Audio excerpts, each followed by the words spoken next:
There are few things that could be causing your Facebook Messenger not to work. Hello guys, and welcome back to my YouTube channel Shaem Tech BD.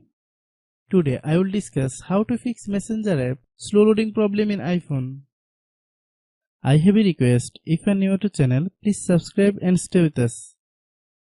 Go to the settings. Tap on General.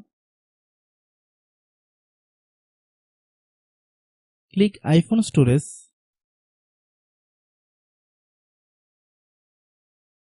Find Messenger. Click Messenger. Then click Offload App. Click Offload App.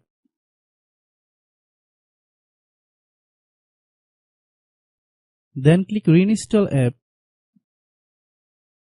Wait for a while, the process will take 5 to 10 minutes to complete.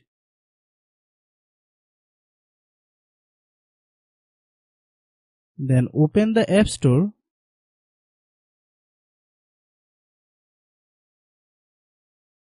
Click search bar, then type Messenger. Click Messenger. If you get any update, please update. After following all the steps, restart your phone. I have a request, if you are new to channel, please subscribe and stay with us. By watching my tutorial for more tech videos, you can subscribe.